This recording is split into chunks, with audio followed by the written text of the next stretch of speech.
Posma, ini kan masih muda, kok mau ya ke Nias, Aceh, sekarang di NTT, di Manggarai.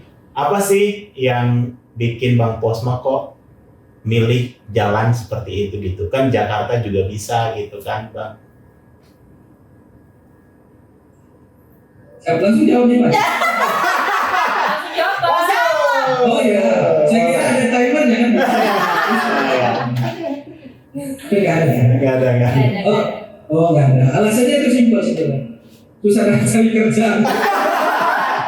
Bukan dong. Sebenarnya ya, gimana ya? Pertama itu balik lagi dari motivasi diri ya. Saya itu kan pengen sekolah, tapi kan latar belakang pendidikan, latar belakang ekonomi keluarga itu kan kurang mampu. Jadi saya berpikir pasti ada anak yang pengen sekolah tapi ekonomi susah seperti saya. Keren. Kemudian kan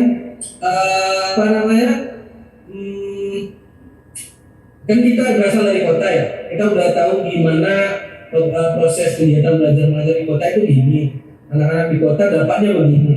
Nah, bagaimana dengan anak-anak di kampung? Apakah mereka sudah mendapatkan yang mendekati seperti itu? Kalau nggak seperti itu berarti kan kita nggak adil ya sama.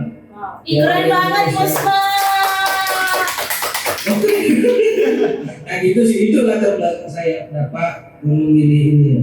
Tapi ya itu balik lagi kan kita kan kalau individu kan susah ya dapat kasusnya. Jadi saya cari kegiatan-kegiatan yang mengakomodir misi saya seperti itu.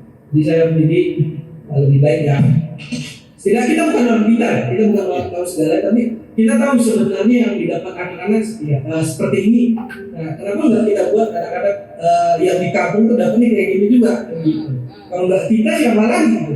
Nggak sekarang ya kapan lagi gitu? Itu sih sebenarnya Pak C. Sip. Jadi hebat banget ya. Jadi Pak C, dari kekurangan itu kita harusnya mampu mengubahnya menjadi sebuah kekuatan.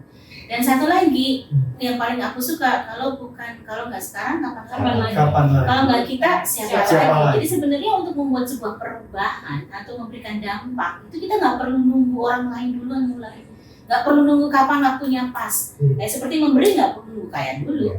Memberi dengan segala apa yang kita punya, bahkan memberi dari kekurangan pun bisa dilakukan. Contohnya adik kita atau abang kita Posma ini yang dengan apa yang dialaminya sebelumnya menjadikan kekuatan untuk berbagi bagi anak. Dia sampai mikirin kalau anak-anak yang nggak punya biaya gimana? Karena dulu merasakan itu.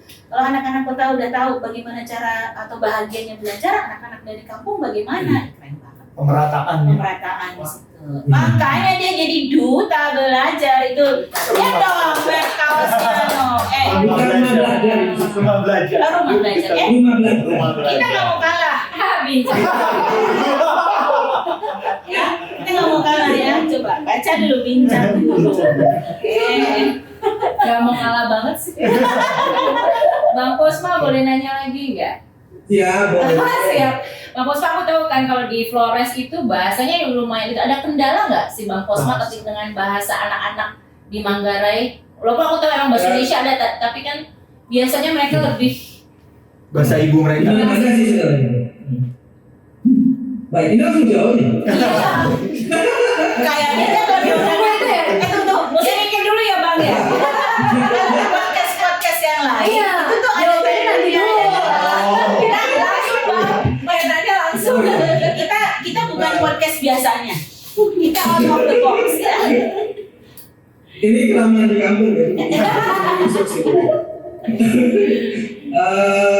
Aku jadi lupa loh.